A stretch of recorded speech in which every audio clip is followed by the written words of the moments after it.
আমরা আজকে হর্নেট 2.0 নিয়ে একটা সিটি রাইড করব এবং 300 ফিট যাব ভাই। অল্পতে আমার কথা সারতে হইতেছে কেন, কারণ এমন একটা জিনিস চোখে পড়ছে, তা না হলে আমি হয়তো আজকের ভিডিওটা 300 ফিট যেই করতাম এবং ভিডিও টাইটেল দিতাম যে নতুন হর্নেট 2.0 নিয়ে 300 ফিট।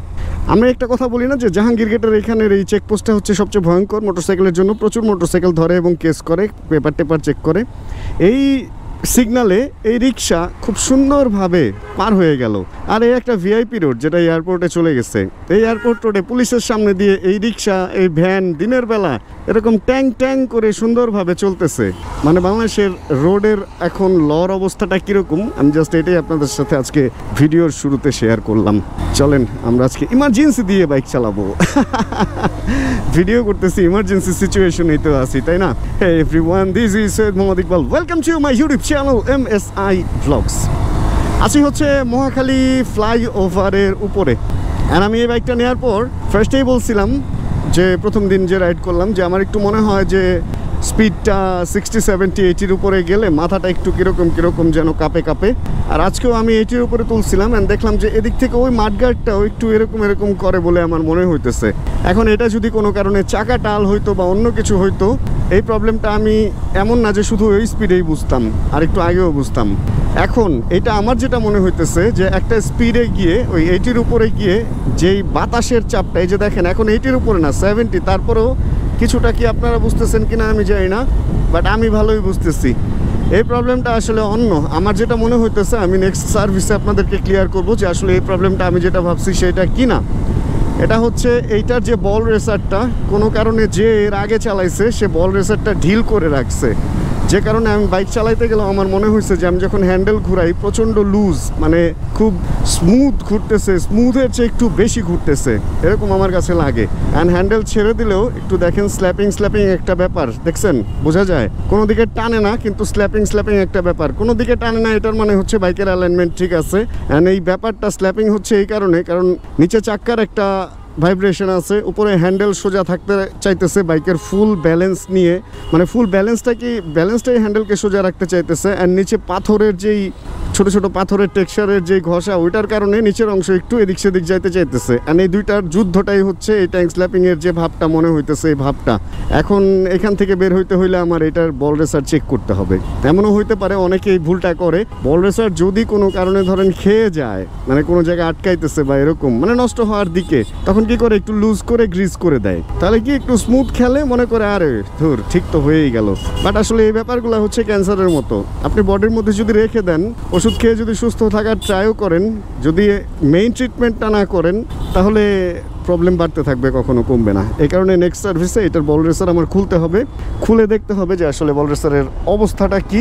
কারণ যদি ভালো হয় ভালো, আর যদি খারাপ হয় তাহলে চেঞ্জ করে ফেলাটাই হচ্ছে বুদ্ধিমানের কাজ হবে। মানে কোনো কারণে যদি ভালো বল রেসারে উনি এটা ঢিল করে থাকে তাহলে আমি টাইট দিয়ে নিব, আর যদি না আগের মালিক বল রেসার নষ্ট হয়েছে দেখে এই কাম করছে তাহলে অন্য জিনিস। তবে আগের মালিক যে খুব একটা মানে ওরকম আছে না, ওরকম না আর কি। তা নাহলে একটা মানুষ ফ্রি প্লে এতখানি রাখে না, এতখানি ফ্রি প্লে একটা মানুষ রাখে ভাই। ভাঙ্গাচোরার মধ্যে তো এই ফ্রি প্লেই আপনার ব্যালেন্স থেকে বের করে নিয়ে আসবে।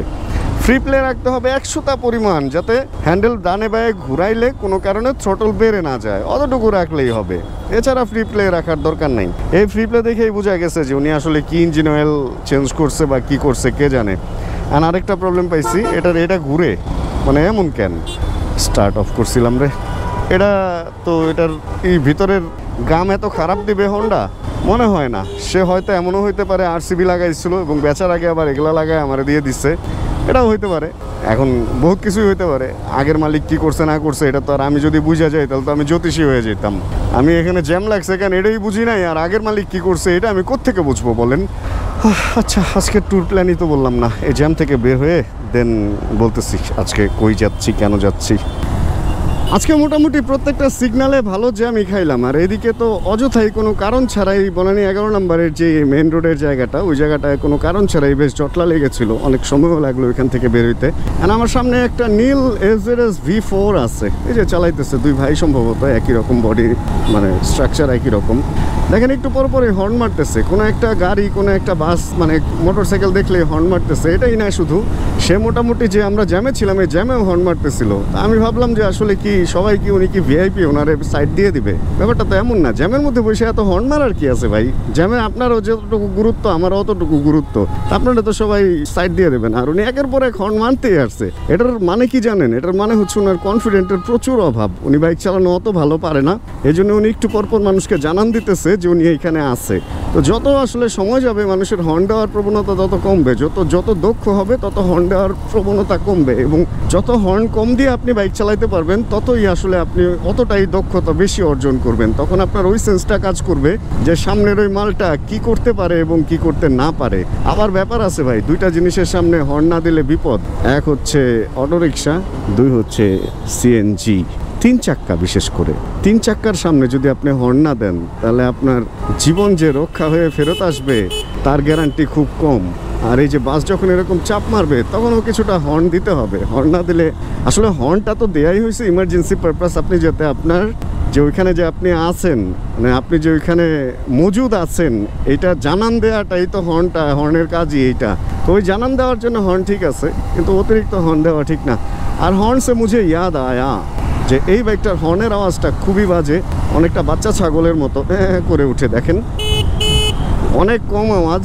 অ্যান্ড এটা কম দেওয়ার পেছনে কারণও আছে। আসলে এটার একটা ডিবি থাকে, ডেসিবেল থাকে, যে ডিবি কিলার বলে না, ডিবি কিলার দিয়ে যে ডিবি কমায় ফেলে, ডিবি কিল করে ফেলে, সেরকম একটা ডিবি আছে, একটা মাত্রা আছে। ওই মাত্রার চেয়ে উপরে দিলে আসলে ওইটা লতে পড়ে না, এই কারণে এরকম অল্প আওয়াজই দেওয়া হয় নর্মালি স্টক।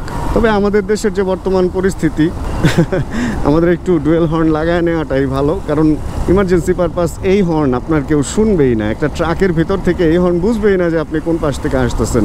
এই কারণে আসলে পাওয়ারফুল হর্ন লাগাবেন ঠিক আছে।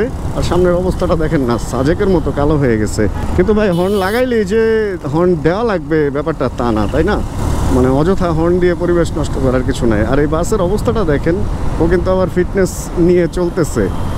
অবস্থাটা দেখছেন ভাই, কি সুন্দর ধোঁয়া মারতেছে। ও ওয়াও, এই জন্যই তো এইবার মশাটা একটু কম। আর এই এলাকায় মশা আর একটু কম, কারণ এই বাসে যে এত সুন্দর যদি ধোঁয়া মারে তাহলে তো মশা তো থাকবেই না, তাই না? অথচ এদেরকে পুলিশ ধরবে না। পুলিশ ধরবে আমাদের মতো যারা আইন মেনে কাগজপত্র সব রেডি করে লাইসেন্স নিয়ে বাইক চালাইতেছি, আমাদের ধরবে। আর এই মামারা সুন্দর এরকম ধোঁয়া ছিটা ঢাকা শহর বা সারা বাংলাদেশের মশা মারার কাজে লিপ্ত থেকে পার পেয়ে যাবে। চলে আসছি স্ট্যাফোর্ড ফ্লাইওভার পার হয়ে অলরেডি রেডিসনের কাছাকাছি। অ্যান্ড আমার একটা ফোন আসতেছে। আমার এরকমটা মনে হইতেছে যে আমরা তো 2 জন যাচ্ছি আজকে, আমার শ্যুট আছে বুঝছেন। আজকে 2টা কমার্শিয়াল শ্যুটের সিনেমাটোগ্রাফি করব, ওইখানেই যাইতেছি। কাঁধে ক্যামেরার ব্যাগ ট্যাগ সব কিছুই আছে। আর আমি আর জীবন ভাই করব কাজটা, এই কারণে জীবন ভাইকে বলছি যে চলেন 2 দিক থেকে 2 জন বের হয়ে এক জায়গায় যাই। অ্যান্ড দাদু মনে হয় চলেও আসছে। জীবন ভাই, হ্যালো। আরে কেটে গেছে রে। আচ্ছা, আর কথা না বলি, এখান থেকে ফোন থেমে যতক্ষণে কথা বলবো ততক্ষণে দেখা যাবে আমি ওইখানে চলে যাবো। আইসিসিবির সামনে ওনার থাকার কথা, অ্যান্ড আবার ফোন দিচ্ছে। আল্লাহ। হ্যাঁ জীবন ভাই, রেডিসনের সামনে। আপনি কই? আমি তো আইসিসিবির সামনে। 2 মিনিট লাগবো, থাকেন। ওকে। আরে ভাই, এই লোকটার আগে কখনো যায় পৌঁছানো যায় না। মানে উনি বলতেছিল উনি অফিসে যাবে, অফিস থেকে একটা জিনিস নিবে, এরপরে বের হবে, অথচ সে আমার আগে চলে আসছে। এটা কোনো কথা? ও ওয়াও, রেডিসন। আজকে কি বাসায় যাবো কিনা বুঝতেছি না। এইদিকে যেহেতু শ্যুট শেষ করে কি উত্তরায় চলে যাবো কিনা কয়েকদিনের জন্য। না, আমার উত্তরা যা থাকতে হবে কয়েকদিন। আমার আর এরকম একা একা ভালো লাগতেছে না। একা লাইফ আমার অনেক পছন্দ, বাট মাঝে মাঝে আবার মনে হয় একটু ফ্যামিলির সাথে থাকি। চলে যাবো বাসায় আপনাদের নিয়ে। ওহো, আরে এই একটা জায়গা খুব বাজে তো। ওই পাশ থেকে দেখেন পানি পাস হয়। এই পানিগুলো আসে কোত্থেকে? এই জায়গাটা একদম পানি মানে ভরেই থাকে। ওই পাশের রাস্তায় পানি নাই, কিন্তু এই পাশের রাস্তাটা ভিজে থাকে। মানে বাইক স্পিডে থাকলে আপনার জামা কাপড় নষ্ট হবে, এটা শিওর। জুতা তো অবশ্যই। এটা এই যে সরকার এটা খেয়াল করে না, মানে রাস্তা যারা দায়িত্বে আছে। কি একটা অবস্থা। 300 ফিটে ঢুকবো, একটা সুন্দর কাপড় চোপড় সাদা গেঞ্জি পরছি, আইসা ধরেন এখানে ফুচুক হয়ে গেল। ব্যাপারটা কেমন না? আর এই তো জীবন ভাইয়ের বাইক এখানে দেখা যাইতেছে। আর আশা রাখি জীবন ভাই ওইখানে আছে। গরম, চলেন তাহলে। আজকে গরম ভাই, অনেক গরম। আসলেই বাইক চললে বোঝা যায় না, আবার সন্ধ্যার পরে কুয়াশা পড়ে। হ্যাঁ, অনেক গরম লাগে। হ্যাঁ, এটা ভালো হয়েছে। ওই বল থেকে খুলা ভালো করছেন, খুলা রেখা। চোরের একটা কি অবস্থা দেখেন, এখানে একটা মোবাইল হোল্ডার লাগাবে, ওটাও খুইলা চোরে নিয়ে যায়। একদম ইজি তো খোলা, জাস্ট আনস্ক্রু করলেই দেন উপরের অংশটা খুলে যায়। এটা ভালো হয়েছে, খুইলা বাসায় রেখে দিতে পারা যায়। চলেন তাহলে আমরা আজকে 300 ফিটে রাইড করি। আবহাওয়াটা খুব মেঘলা মেঘলা, বৃষ্টি আসলে খুব বাজে একটা সিচুয়েশনের মধ্যে পড়বো আমরা, যেহেতু শ্যুট আছে। বৃষ্টি না আসলেই আমরা খুশি, রোদ থাকলে খুব ভালো হতো, কারণ আজকে আমাদের যে শ্যুটটা এটা আন্ডার ওয়াটার কিছু শ্যুট নেওয়া লাগবে, মানে পানির নিচে কিছু শ্যুট নেওয়া লাগবে। এখন পরিষ্কার পানি দরকার, আর বৃষ্টি আসলে তো আসলে এক হলো সানলাইট পাবো না, আর দুই হলো পানিও ঘোলা হয়ে যাবে সব জায়গায়। এই হলো অবস্থা। এই যে এই জায়গার রাস্তাটা নষ্ট হয়েছিল, দেখেন আবার সুন্দর ঠিক করতেছে।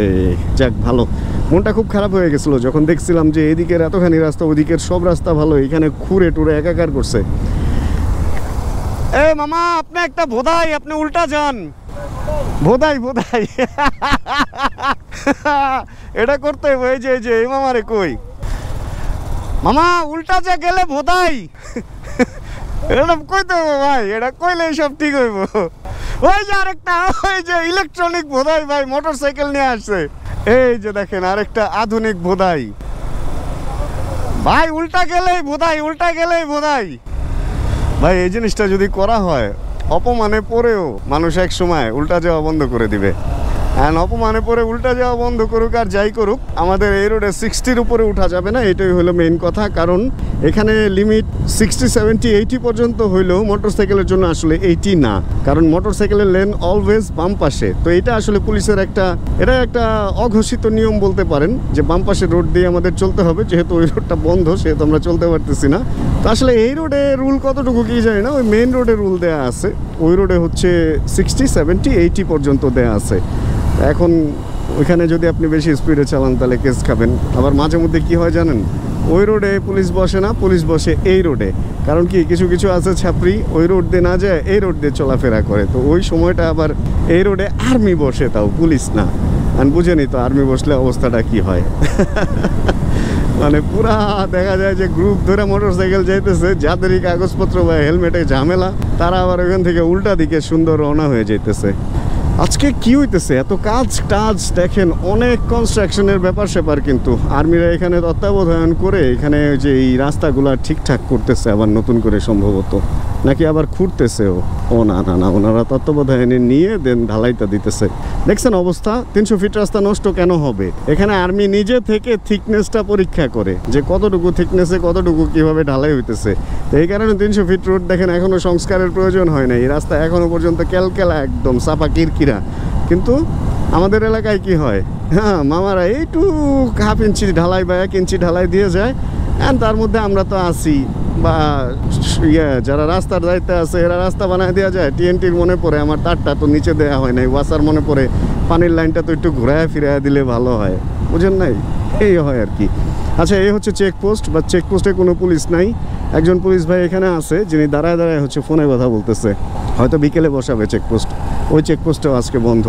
আজকে আমরা যখন আসছি তখন অবশ্য উইকডে, মানে কোনো হলিডে না। হলিডেতে চেকপোস্টের চাপটা বেশি থাকে, ছাত্রীদের চাপও বেশি থাকে। রাস্তা যখন এরকম ফাঁকা থাকবে, তখন এই সমস্ত বাইকের একটা বড় ঝামেলা কি জানেন? এই যে উইন্ড ব্লাস্টটা ফুল ফিল শরীরে লাগতেছে। আমার টি শার্ট আমার শরীরে লাগে আমি ব্যথা হইতেছি, বা এই একটা ব্যাপার আছে, প্রচুর বাতাস লাগে। এই বাতাসের সাথে যুদ্ধ করতে করতে আমরা টায়ার্ড হয়ে যাই।